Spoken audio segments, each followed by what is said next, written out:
जय हिंद। आज के क्लास में समझते हैं हम लोग difference between Lok Sabha and Rajya Sabha और समझते हैं कि ओवरऑल लोकसभा और राज्यसभा में डिफरेंस क्या होता है। चलिए लेट्स स्टार्ट।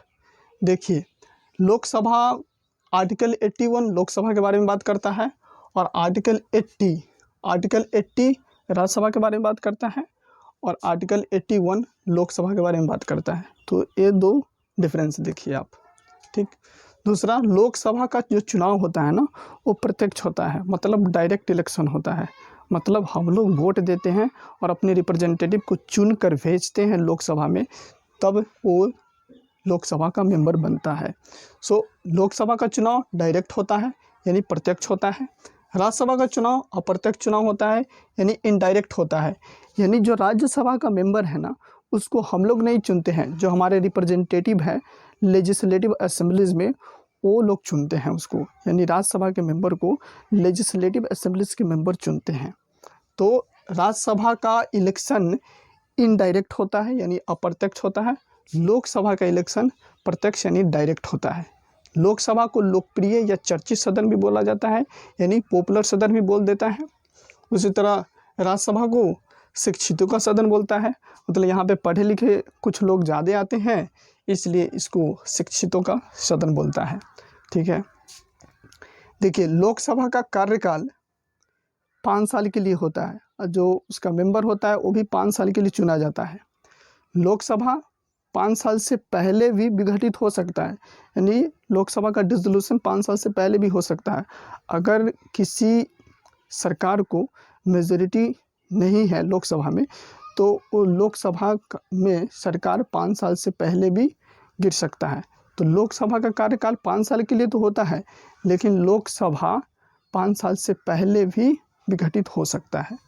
और राज्यसभा अस्थायी होता है। यहाँ पे परमानेंट जो राज्यसभा है ना, वो परमानेंट इंस्टीट्यूशन है, यानी कि राज्यसभा अस्थायी है। जो यहाँ का मेंबर होते हैं ना, वो 1/3 मेंबर हर दूसरे साल पर रिटायर हो जाते हैं। जैसे 245 मेंबर है इंडिया में, राज्यसभा का मेंबर 245 है। 245 का 1/3 कितना होगा? 81 होगा। तो 81 आप निकाल के देखिएगा। 81 मेंबर हर दूसरे साल पर रिटायर होते हैं और उस 81 सीट पर हर दूसरे साल पे चुनाव होता है, जो चुनाव इनडायरेक्ट प्रोपोर्शनल रिप्रेजेंटेशन सिस्टम से होता है, जो इनडायरेक्ट होता है, जिसको हम लोग नहीं चुनते। तो राज्यसभा अस्थायी यानी परमानेंट चेंबर होता है और लोकसभा परमानेंट चेंबर नहीं होता है। लोकसभा का विघटन हो सकता है, बिल्कुल हो सकता है। राज्यसभा का विघटन नहीं होता है, याद रखिए। लोकसभा अस्थायी यानी कभी भी विघटन हो सकता है, इसलिए इसको हम निम्न सदन बोल सकते हैं। और ये राज्यसभा अस्थायी सदन है, इसलिए हम इसको उच्च सदन बोल सकते हैं। और ठीक है, यानी अस्थायी है, अस्थायी यानी परमानेंट है। राज्यसभा परमानेंट है, वो कभी भी डिसॉल्व नहीं होता है राज्यसभा, तो इसलिए इसको उच्च सदन बोल देते हैं जनरल टर्म में, ठीक है। आगे बढ़ते हैं। देखिए, बहुमत के आधार पर पीएम बनता है। लोकसभा में जब किसी भी पार्टी किसी भी मेंबर को जो एमपीज होते हैं वो सपोर्ट करते हैं, तभी प्रधानमंत्री बनता है। जैसे अभी प्रधानमंत्री मोदी जी को देख लीजिए। अभी जो चुनाव हुआ है 2024 में, उसमें क्या हुआ कि एनडीए को जो बीजेपी को फुल मेजॉरिटी नहीं मिला। फुल मेजॉरिटी मतलब क्या, यानी 272 जब एमपीज किसी भी एक पार्टी को जब इलेक्ट हो जाता है, किसी भी एक पार्टी का मेंबर 245 सीट जीत लेता है, कोई भी पार्टी जीत लेता है 272, तब उस मेंबर का जो लीडर है ना, वो प्रधानमंत्री बनता है। तो अब की बार 2024 इलेक्शन में क्या हुआ, बीजेपी को भी नहीं मिला 272 के आसपास भी नहीं मिला, बहुत मिला, 242 मिला शायद। और तो एनडीए और जो चंद्रबाबू नायडू का पार्टी है, उन्होंने मिलकर सरकार बनाया है। और छोटे मोटे पार्टी है, आरएसएस वगैरह, ये सब मिलकर एनडीए गठबंधन बना। और उस एनडीए गठबंधन का जो मेंबर्स है, लोकसभा का मेंबर्स है, उन्होंने प्रधानमंत्री मोदी को सपोर्ट किया as a prime minister of India बनने के लिए, यानी अपना सपोर्ट दिया, तो एनडीए का लीडर कौन हुआ? प्रधानमंत्री मोदी। सो जो लीडर होता है ना, उसी को प्रधानमंत्री बनाया जाता है लोकसभा में। ठीक है, चलिए समझ गए आप। कहने का सिंपल सी मतलब है, मुझे लग रहा है शायद कॉम्प्लिकेटेड मैं कर दिया। देखिए, जिस व्यक्ति के पास 545 मेंबर में से जितने भी मेंबर सपोर्ट करेगा ना, जिस व्यक्ति को सबसे ज़्यादा मेंबर सपोर्ट करेगा, वही व्यक्ति प्रधानमंत्री बनेगा। So simple. ठीक है, चलिए। तो राज्यसभा विघटन नहीं होता, ये बता दिया आपको। जो राज्यसभा का मेंबर है उसका कम से कम आयु 30 वर्ष होना चाहिए और लोकसभा के मेंबर का 25 साल होना चाहिए। ठीक है, लोकसभा के युवा का सदन बोला जाता है और राज्यसभा को बूढ़ा का सदन बोला जाता है, क्योंकि थोड़ा सा उम्र ज़्यादा है, बस कहने के लिए कह देता है। ऐसा बात थोड़ी नहीं कि बुढ़े लोग ही यहाँ पे आता है, कहने के लिए बोल देता है यार। जो राज्यसभा का जो लोकसभा का जो अधिकारी होता है, जो पर्सन प्रिसाइडिंग ऑफिसर होता है, वो स्पीकर और डिप्टी स्पीकर यानी अध्यक्ष और उपाध्यक्ष, ये लोग प्रिसाइड करते हैं। अगर अध्यक्ष नहीं होते हैं तो उपाध्यक्ष प्रिसाइड करते हैं लोकसभा को। और राज्यसभा में क्या होता है कि सभापति यानी चेयरपर्सन और डिप्टी चेयरपर्सन, अगर चेयरपर्सन नहीं होते हैं तो डिप्टी चेयरपर्सन राज्यसभा को प्रिसाइड करते हैं। ठीक है, चलिए काम आगे बढ़ाते हैं। अगर चेयरपर्सन नहीं रहेंगे तो डिप्टी चेयरपर्सन। राज्यसभा में मैक्सिमम सीट 550 है, अभी प्रेजेंट में 545 है।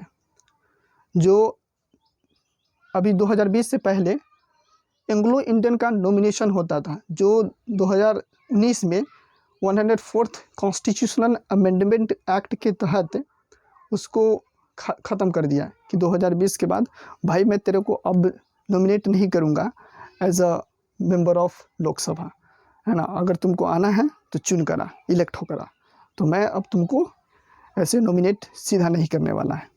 तो 104th कॉन्स्टिट्यूशनल अमेंडमेंट एक्ट के तहत 2020 तक उसको लिमिट कर दिया, ख़त्म हो गया। एंग्लो इंडियन का कहानी ख़त्म, इंडियन हिस्ट्री में अब बन गया, इंडियन हिस्ट्री में वो चला गया।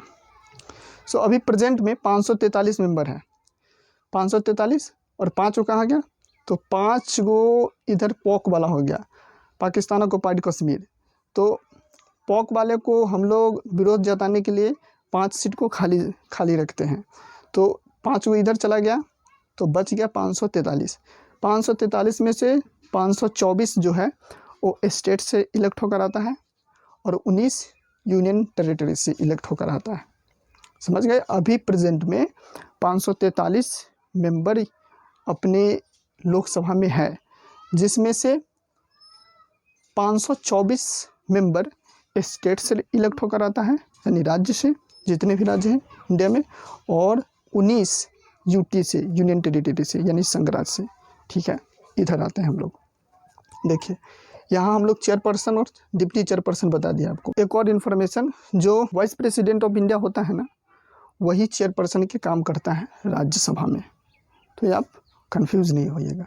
चलिए देखिए, लोकसभा का बात कर लिए हम लोग, राज्यसभा की बात करते हैं। राज्यसभा में 245 सीट है, जिसमें से प्रेजेंट में 245 है, सॉरी मैक्सिमम सीट 250 है, जिसमें से अभी प्रेजेंट में 245 है। क्यों? 5 को वहाँ पोंक वाला खा गया, है ना, पाकिस्तान खा गया ससुरा।